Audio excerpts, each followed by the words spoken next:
তিন বলে লাগতো 17 রান, ঠিক সেই মুহূর্তে ছক্কা মেরেও আউট হতে হলো তাসকিন আহমেদকে।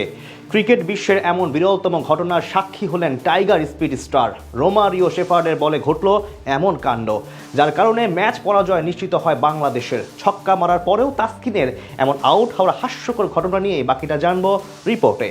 100 মিটারের বেশি দীর্ঘ ছক্কা হাঁকালেই ব্যাটারকে 6 নয় বরং 12 রান দেওয়া উচিত, এমন মন্তব্য করে কিছুদিন আগে জোরে সোরে আলোচনায় এসেছিলেন ইংল্যান্ডের সাবেক অধিনায়ক কেভিন পিটারসন। বিষয়টি নিয়ে ইতিবাচক এবং নেতিবাচক দুই ধরনের প্রতিক্রিয়া জানিয়েছিল বিশ্লেষকরা। কিন্তু 6 মারলে আউট হবেন এমনটা বোধ হয় ওই পাড়ার ক্রিকেট পর্যন্তই বাস্তব ছিল। শৈশবে গলির ক্রিকেটের নিয়ম ছিল ছক্কা হাঁকালেই ব্যাটার আউট বলে গণ্য হবে। ঠিক সেই পরিণতি যেন দেখা গেল এবার তাসকিন আহমেদের ক্ষেত্রে। যদিও আজ প্রেক্ষাপট ছিল কিছুটা ব্যতিক্রম, কিন্তু একইভাবে 6 মেরে আউট হন তিনি, যেটা এনে দিয়েছে এক হাস্যকর মুহূর্ত। সাগরিকে আজ তেমন পারফরমেন্স করতে পারেনি বাংলাদেশ। এদিন টস জিতে আগে ব্যাট করতে নেমে টাইগার বোলারদের শুরু থেকে চাপে রেখেছিল ক্যারিবীয় ব্যাটাররা। তাসকিনের জোড়া উইকেট এবং নাসুম আহমেদের কিপ্টে বোলিং বাদে সবাই ছিলেন খরুচে। 166 রানের টার্গেট তাড়া করতে নেমে টপ অর্ডারের 3 জনই ছিলেন ব্যর্থ। সেট হয়েও ইনিংস বড় করতে পারেননি তাওহিদ হৃদয়। স্বীকৃত ব্যাটারদের এমন পরিণতির বিপরীতে তানজিম হাসান সাকিব এবং নাসুম আহমেদ দেখান ভিন্ন অ্যাপ্রোচ। একইভাবে ব্যাট করতে এসে তাসকিন আহমেদও দারুণভাবে লড়াই করে ম্যাচ নিয়ে যান 20তম ওভার পর্যন্ত।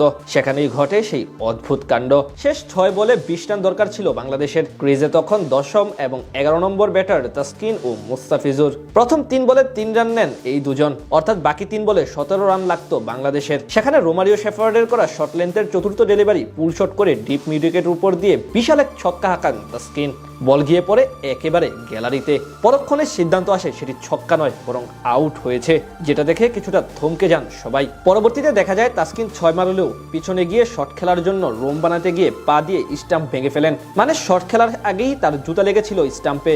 শট খেলার ঝাঁকুনিতে এরপর স্টাম্প থেকে পড়ে যায় একটি বেল, আর তাসকিনের হিট আউটে অল আউট হয়ে যায় বাংলাদেশ। 16 রানের জয়ে 3 ম্যাচের সিরিজে 1-0 ব্যবধানে এগিয়ে গেল ওয়েস্ট ইন্ডিজ। হিট উইকেটের আইনের ধারা 35.111 অনুযায়ী ব্যাটসম্যানরা হিট উইকেটের আউট হবেন। হিট উইকেটের আউটের নিয়ম হলো, যখন কোনো ব্যাটসম্যান বল খেলার সময় বা প্রথম রান নেওয়ার জন্য দৌড় শুরু করার সময় নিজের শরীর বা ব্যাট দিয়ে নিজের স্টাম্প ভেঙে ফেলেন, তখন তিনি আউট বলে গণ্য হবেন। আর সেটি দেখা গেছে তাসকিনের ক্ষেত্রে।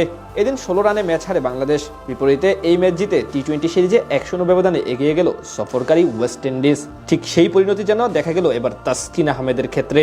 যদিও আজ প্রেক্ষাপট ছিল কিছুটা ব্যতিক্রম, কিন্তু একইভাবে 6 মেরে আউট হন তিনি, যেটা এনে দিয়েছে এক হাস্যকর মুহূর্ত। সাগরিকে আজ তেমন পারফরমেন্স করতে পারেনি বাংলাদেশ। এদিন টস জিতে আগে ব্যাট করতে নেমে টাইগার বোলারদের শুরু থেকে চাপে রেখেছিল ক্যারিবীয় ব্যাটাররা। তাসকিনের জোড়া উইকেট এবং নাসুম আহমেদের কিপ্টে বোলিং বাদে সবাই ছিলেন খরুচে।